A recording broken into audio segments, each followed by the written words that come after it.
اعوذ باللہ من الشیطان الرجیم بسم اللہ الرحمن الرحیم۔ السلام علیکم محترم سامعین، کتاب فضائل مصطفیٰ صلی اللہ علیہ وآلہ وسلم جو کہ جناب سید علی شیر نقوی صاحب نے تحریر فرمائی ہے، اس کا 11واں حصہ آج پیش خدمت ہے، اور اس 11ویں حصے کا آغاز باب نمبر 3 یعنی جوانی اور ازدواج مصطفیٰ صلی اللہ علیہ وآلہ وسلم کے عنوان حضرت عبدالمطلب علیہ السلام کا انتقال سے کرتے ہیں۔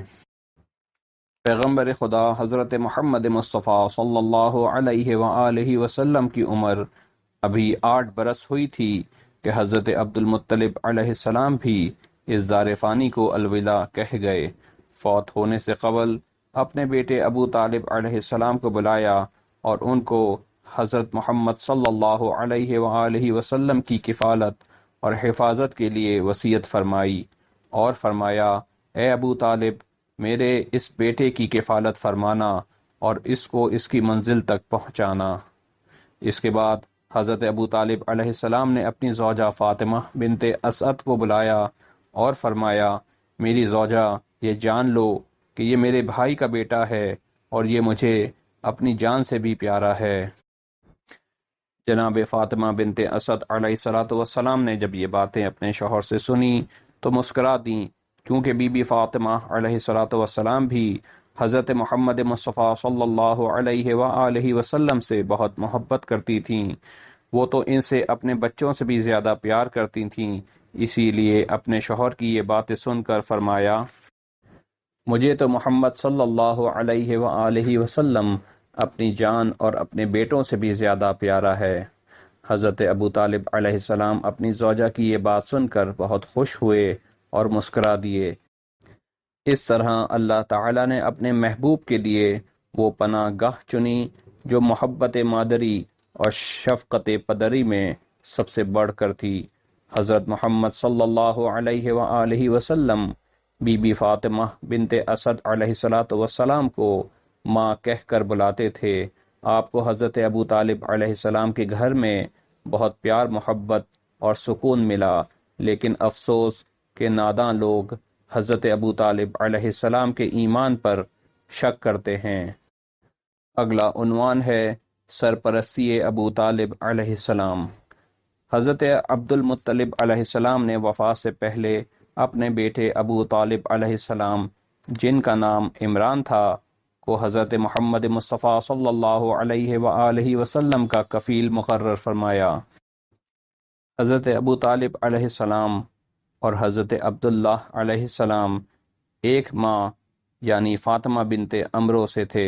حضرت ابوطالب علیہ السلام مکہ میں اپنی سخاوت، شرافت اور سرداری کی وجہ سے معروف تھے۔ حضرت ابوطالب علیہ السلام اپنے بھتیجے سے بہت محبت کرتے تھے اور ان کی حفاظت کے لیے ہمیشہ چوکس رہتے تھے۔ وہ یہ گوارا نہیں کرتے تھے کہ کوئی حضرت محمد مصطفیٰ صلی اللہ علیہ وآلہ وسلم کو ذرا سی تکلیف بھی پہنچائے۔ آپ کی زوجہ بی بی فاطمہ بنت اسد علیہ السلام حضرت محمد مصطفیٰ صلی اللہ علیہ وآلہ وسلم کو اپنے بیٹوں سے زیادہ عزیز رکھتی تھیں۔ یہ بی بی فاطمہ علیہ السلام بنت اسد کی بے انتہا محبت اور مہربانیوں کا نتیجہ تھا کہ حضرت محمد مصطفیٰ صلی اللہ علیہ وآلہ وسلم آپ کو ماں کہہ کر بلاتے تھے، اور بی بی کی وفات پر آپ نے اپنی قمیض کا کفن دیا اور قبر میں خود لیٹ کر لوگوں کو بتایا کہ ان کے دل میں بی بی فاطمہ علیہ السلام بنت اسد یعنی علی علیہ السلام کی والدہ کا کتنا احترام ہے۔ لوگوں نے پوچھا کہ آج ہم نے آپ صلی اللہ علیہ وآلہ وسلم سے بڑے مختلف کام دیکھے ہیں۔ کچھ لوگ حضرت ابوطالب علیہ السلام کے بارے میں گمراہ کن باتیں کرتے ہیں۔ ان کو حضرت ابوطالب علیہ السلام کی شخصیت کا علم نہیں۔ وہ اگر حضرت ابوطالب علیہ السلام کا خطبہ جو آپ نے اپنے بھتیجے حضرت محمد مصطفیٰ صلی اللہ علیہ وآلہ وسلم کا نکاح پڑھتے وقت دیا تھا پڑھ لیں تو ان کے تمام شبہات دور ہو جائیں گے، یا حضرت ابوطالب علیہ السلام کے دیوان میں سے کچھ حصہ ہی پڑھ لیں، تو ان کو ایمان ابوطالب علیہ السلام کا علم ہو جائے گا۔ امیر المؤمنین حضرت علی علیہ السلام فرماتے ہیں، خدا کی قسم، میرے بابا حضرت ابوطالب علیہ السلام نے، میرے جد حضرت عبدالمطلب علیہ السلام نے، حضرت ہاشم علیہ السلام نے، حضرت عبد مناف علیہ السلام نے ہرگز بتوں کی پوجا نہیں کی، بلکہ وہ تو ہمیشہ خدائے وحدہ لا شریک کی عبادت کرتے تھے۔ صرف یہ مثالیں نہیں بلکہ سینکڑوں ایسے ثبوت ہیں جن سے حضرت ابوطالب علیہ السلام کا ایمان ثابت ہوتا ہے۔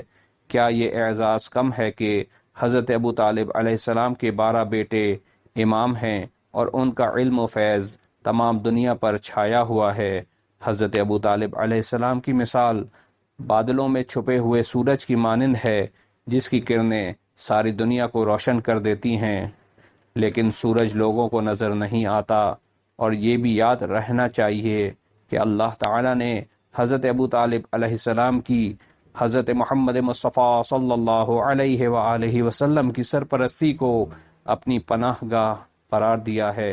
ارشاد پروردگار ہوتا ہے، اے میرے محبوب، کیا تجھے یتیم بے آسرا نہ پایا اور تجھے پناہ دی۔ سورہ الاضحیٰ آیت نمبر 6۔ یہ سوالیہ جملہ ہے جس کا جواب صرف ہاں ہے، کیونکہ حضرت محمد مصطفیٰ صلی اللہ علیہ وآلہ وسلم ابھی پیدا نہیں ہوئے تھے اور بطن مادر میں تھے کہ بابا حضرت عبداللہ کا انتقال ہو گیا، جس نے سرور قریش اور مکہ کے لوگوں کو ماتم زدہ کر دیا۔ اس غم و اندوہ کی حالت میں ماں بی بی آمنہ نے وقت گزارا اور بالآخر اپنے بیٹے محمد صلی اللہ علیہ وآلہ وسلم کو جنم دیا۔ آپ صلی اللہ علیہ وآلہ وسلم جب پیدا ہوئے اس وقت باپ کا سایہ سر سے اٹھ چکا تھا، لیکن اللہ تعالیٰ نے بی بی حلیمہ سعدیہ جو ایک پاک خاتون تھیں، ان کی گود کو اپنے محبوب کے لیے پناہ گاہ بنا دیا۔ شاید اس لیے کہ مکہ کی شرک آلود فضا، چاروں طرف سے پہاڑوں میں گھرا ہوا یہ شہر، اور اس کے ساتھ ساتھ پریشان اور رنج و غم سے بھری ماں کی گود پیغمبر خدا صلی اللہ علیہ وآلہ وسلم کی تربیت کے لیے مناسب نہ تھی۔ اللہ نے آپ کو آزاد فضا اور حلیمہ سعدیہ کی پاک گود اور بنی سعد کا سادہ ماحول عطا فرمایا۔ حلیمہ سعدیہ آپ کو پہلی نظر دیکھتے ہی آپ صلی اللہ علیہ وآلہ وسلم سے سچی محبت کرنے والی ماں کی طرح بن گئیں۔ اسی لیے آپ صلی اللہ علیہ وآلہ وسلم نے اس ماحول میں معمول سے زیادہ جسمی اور روحی پرورش پائی۔ 5 سال تک بی بی حلیمہ سعدیہ کی گود آپ کے لیے پناہ گاہ تھی۔ اس کے بعد واپس ماں کے پاس آ گئے اور ماں کا سایہ آپ کا پناہ گاہ بن گیا۔ 6 سال کی عمر ہوئی تھی تو بی بی آمنہ علیہ السلام کا بھی انتقال ہو گیا۔ اب اللہ نے حضرت عبدالمطلب علیہ السلام کے پاک دل کو اپنے محبوب کے لیے پناہ گاہ بنا دیا۔ حضرت عبدالمطلب علیہ السلام اپنے پوتے کی گفتار میں، کردار میں، اعمال میں چھپے ہوئے ہزاروں راز و اسرار دیکھتے تھے، اسی لیے وہ آپ سے بے پناہ محبت کرتے تھے اور جان گئے تھے کہ یہ بچہ عام بچہ نہیں ہے، اس لیے اپنے پہلو میں سلاتے تھے۔ دن کے وقت اپنے فرزندان کی محفل میں ہوں یا سرداران مکہ کی محفل میں ہوں، حضرت محمد صلی اللہ علیہ وآلہ وسلم کو اپنے پاس بٹھاتے تھے، ان کو چومتے تھے، اپنے سینے سے لگاتے تھے اور ان کی ذرا سی تکلیف کو بھی گوارا نہ کرتے تھے، ایک لحظہ کے لیے بھی اپنے سے جدا نہیں کرتے تھے۔ ابھی حضور اکرم صلی اللہ علیہ وآلہ وسلم کی عمر 8 برس تک پہنچی تھی کہ دادا کا سایہ بھی اٹھ گیا۔ دادا نے فوت ہونے سے قبل اپنے پوتے کا ہاتھ اپنے بیٹے ابوطالب علیہ السلام کے ہاتھ میں دیا۔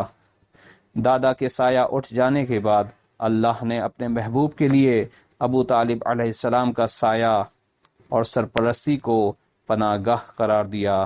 حضرت ابوطالب کی بے پناہ حمایت اور سرپرستی حضور صلی اللہ علیہ وآلہ وسلم کی بعثت تک اور بعد میں حضرت ابوطالب علیہ السلام کی وفات تک قائم رہی۔ اسی لیے خدا تعالی نے سورہ والضحیٰ میں ارشاد فرمایا، الم یجد کا یتیمن فآوا، سورہ والضحیٰ آیت نمبر 6، جس کا ترجمہ یہ ہے، کیا تجھے یتیم یعنی بے سہارا نہ پایا اور پناہ دی۔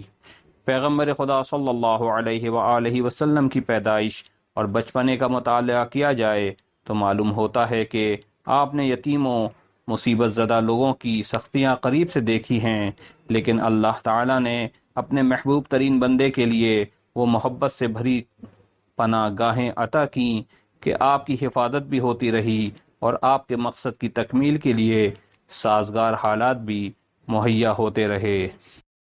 وما علینا الا البلاغ المبین۔